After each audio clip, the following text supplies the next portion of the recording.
Di tanah pasir batang, berdiri sebuah kerajaan yang makmur dan damai.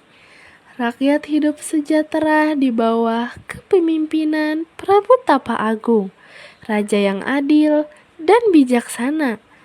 Namun, seperti cahaya yang selalu diiringi bayangan, kedamaian istana mulai terusik oleh iri hati dan ambisi. Patih, usia hamba sudah semakin senja. Hamba harus menentukan siapa yang kelak memimpin kerajaan ini. Hamba percaya Paduka akan memilih berdasarkan kebijaksanaan. Benar, pemimpin harus berhati bersih. Patih, tolong panggilkan kedua putriku ke sini. Baik Paduka. Para dayang, saya perintahkan kalian untuk memanggil Putri Purbasari dan Putri Purbarara. Baik, Patih, akan kami laksanakan. Ada apa ya? Putri-putriku, usia ayah sudah semakin tua, maka ayah harus menentukan siapa yang akan memimpin kerajaan ini. Ayah sudah memutuskan siapa penerus tahta kerajaan ini. Putriku Purbasari, kau pantas memimpin rakyat. Ayah, aku putri sulung. Mengapa bukan aku? Ayah, kakak, aku tidak pernah menginginkan kata itu. Barara, kok selesai?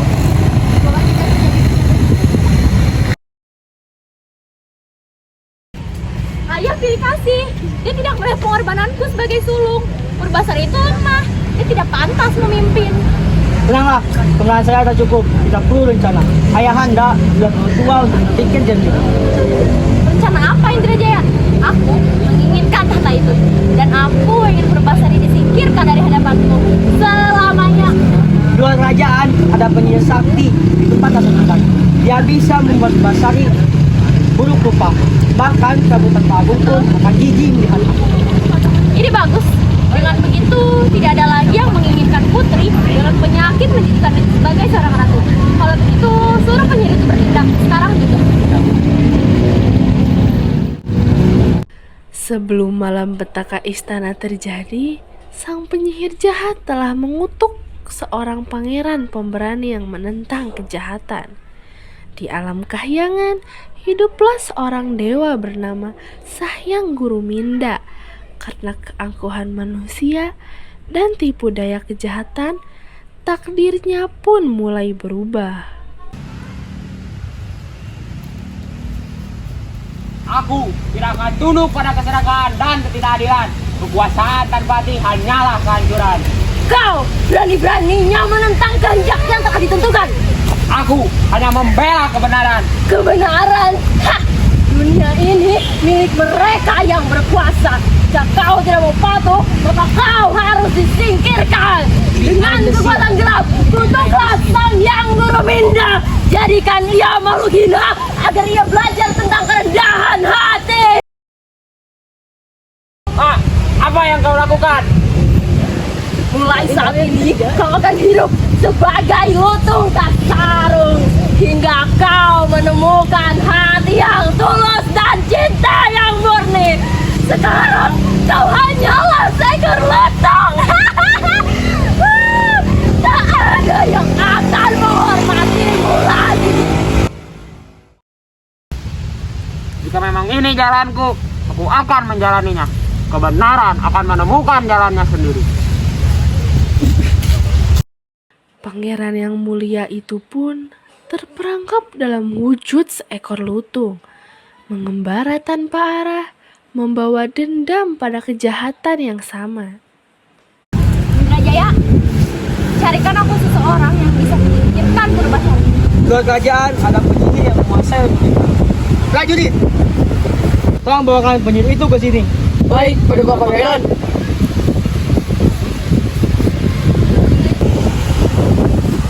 Apa yang kau inginkan dari?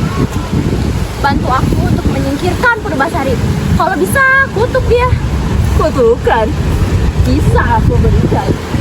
Ingat, setiap kutukan menuntut balasan. Lakukan. Dayang, bawakan Purbasari ke sini. Baik, Tuan Putri. Nah, adikku Purbasari sudah datang. Ada apa, Cinta? Kenapa kalian bertemu di sini? Kami berdua ingin menunjukkan sesuatu padamu. Purbarara, ingin kamu merasakan apa itu penderitaan. Wahai Tuan Putri, dengan kekuatan gelap, kutuklah Purbasari dari keindahan dan kemuliaannya. Apa yang terjadi denganku? Apa yang kau lakukan kepadaku, Kak? Sekarang siapa yang pantas menjadi seorang ratu di sini? Tentu saja kamu Purbararang, Purbasari sudah tidak layak lagi berada di istana. Dan kalian, Terdayang, jangan berani-beraninya memberitahu kepada siapa-siapa bahwa aku yang mengutuknya. Baik, penyihir. Aku tidak akan memberitahu kepada siapa-siapa. Maaf, Tri. Penyihir, sebaiknya kau pergi Elang? sebelum ketahuan. Prajurit, bawa dia ke hutan dan asingkan dia. Baik, Tuan Putri. Apa? Purbasari dibawa pergi menuju pengasingan di hutan belantara, dihukum oleh fitnah dan sihir. Maafkan kami, Tuan Putri. Kami hanya menjalankan sebuah perintah. Sementara para dayang yang ketakutan dipaksa menyaksikan ketidakadilan ini. Ada apa ini? Di mana Purbasari? Aku tidak melihatnya seharian ini. Tuanku, hamba mohon ampun Tuanku. Hamba harus melaporkan kejadian yang buruk ini. Putri Purbasari telah diusir dari istana ini. Putri Purbasari dibawa oleh perintah Putri Purbararang dan wajahnya penuh bintik hitam yang mengerikan. Bintik hitam? Penyakitkah itu? Hamba tidak tahu pasti Tuanku. Putri Purbararang mengatakan Purbasari sudah tidak layak lagi berada di istana ini dan memerintahkan prajurit untuk dibuang ke hutan. Ke hutan? Beraninya dia mengambil keputusan sebesar ini tanpa seizinku.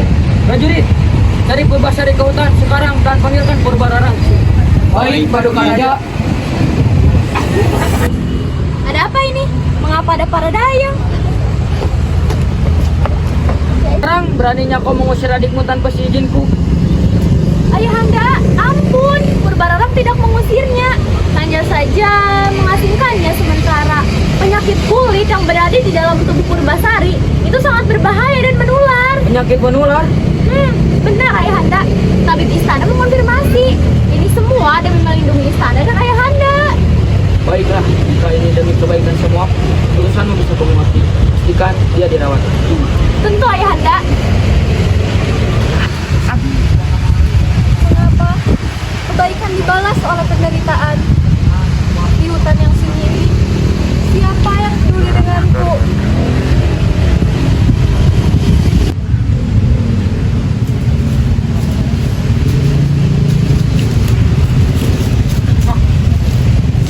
Putri, jangan menangis.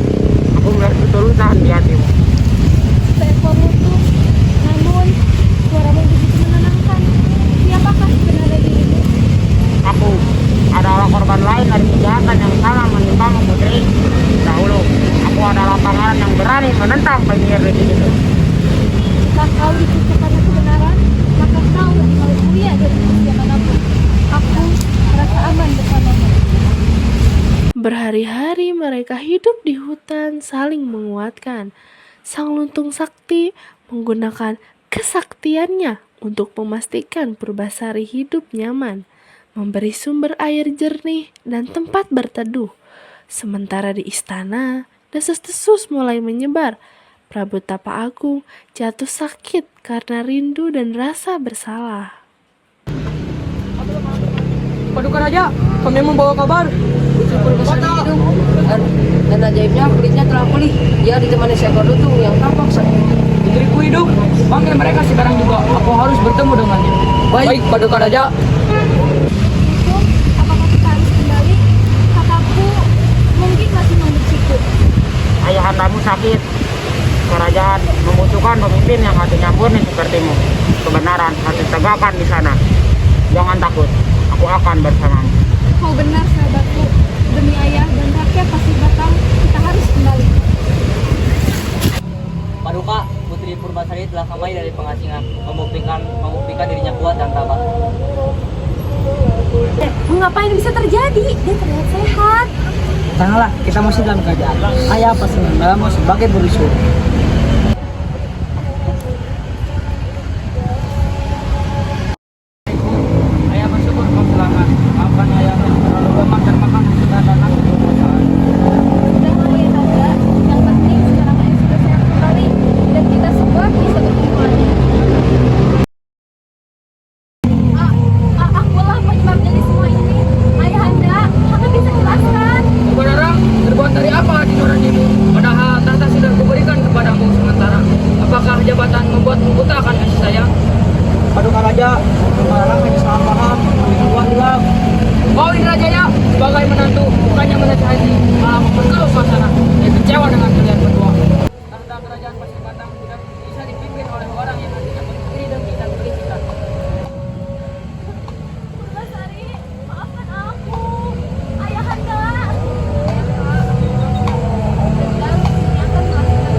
kebenaran Purbasari, kutukan sang pangeran pun memudar.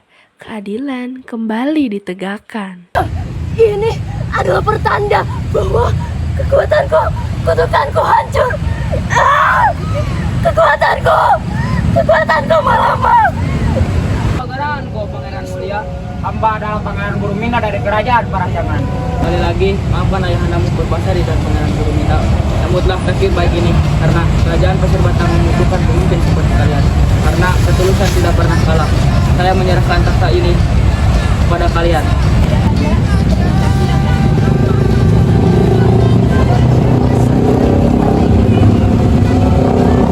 Terima kasih Paduka Raja atas penerimaan dan keadilan yang tegakkan di kerajaan ini. Diri sendiri disuruh kamu berbagi sama semua yang ada di sini. Ke hutan, berani naik. Kok ada dayang?